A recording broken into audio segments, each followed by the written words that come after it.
Hormon reproduksi pada pria. Seluruh sistem reproduksi pada pria tergantung pada hormon, yaitu zat kimiawi yang mengatur aktivitas sel dan organ pada tubuh. Hormon utama yang terlibat dalam fungsi sistem reproduksi yaitu hormon gonadotropin. Saat anak laki-laki memasuki masa pubertas, tubuhnya akan memproduksi lebih banyak hormon gonadotropin. Hormon ini dihasilkan oleh kelenjar hipotalamus pada otak. Kenaikan hormon gonadotropin kemudian akan merangsang produksi hormon luteinizing, hormone, dan hormon perangsang folikel yang dihasilkan oleh kelenjar pituitari. Yang kedua yaitu hormon perangsang folikel. Hormon ini sangat penting agar organ setiap hari produksi sperma yang dihasilkan bisa mencapai 300 juta dengan masa pembentukan tiap sperma sekitar 65-75 hari. Yang ketiga, luteinizing hormone. Saat hormon ini dilepaskan ke dalam darah, akan terjadi produksi dan pelepasan hormon testosteron sebagai hormon utama pada pria. Yang keempat, hormon testosteron. Produksi testosteron pada masa pubertas memicu berbagai perubahan fisik, seperti pembesaran testis dan skrotum, penis yang semakin memanjang, suara yang semakin berat, serta tumbuhnya rambut di sekitar alat kelamin, wajah, dan ketiak.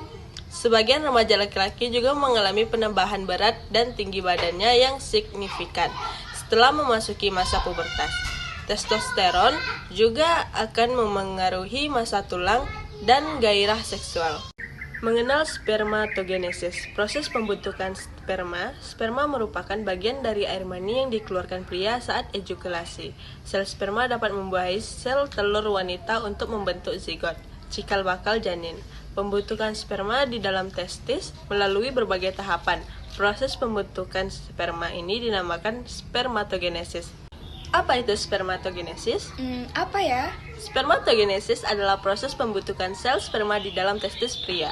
Spermatogenesis sendiri berasal dari kata spermato yang memiliki arti benih dan genesis yang berarti pembelahan.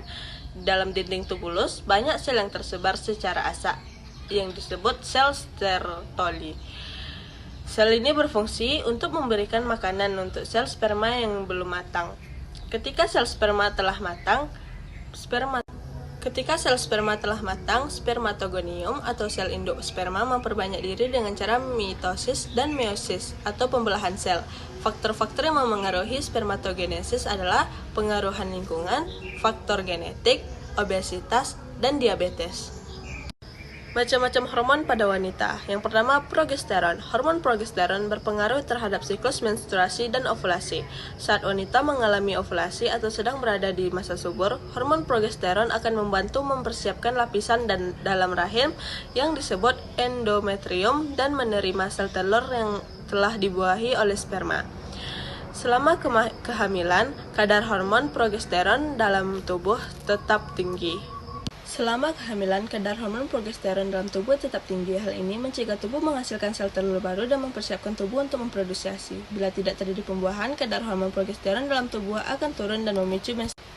2. Estrogen. Sebagian besar hormon estrogen diproduksi di ovarium atau indung telur.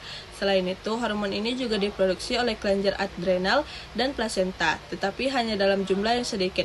Hormon estrogen berfungsi untuk membantu perkembangan dan perubahan tubuh saat pubertas, termasuk perkembangan Hormon estrogen berfungsi membantu perkembangan dan perubahan tubuh saat pubertas, termasuk perkembangan fungsi organ seksual yang memastikan proses ovulasi dan siklus menstruasi bulanan.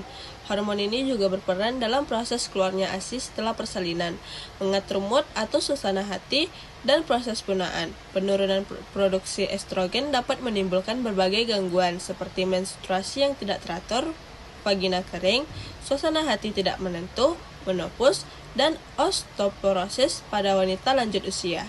Gametogenesis merupakan proses pembentukan gamet yang terdiri dari spermatogenesis, pembentukan sperma, dan oogenes, pembentukan ovum. Secara garis besar, fungsi gametogenesis adalah untuk menghasilkan sel sperma dan ovum. Spermatogenesis merupakan pembentukan sperma di mana proses terjadinya ada di dalam testis, tepatnya pada tubulus seminiferus. Nah, untuk pematangan spermatoza beda lagi. Pematangan spermatozoa terjadi di dalam epididymis.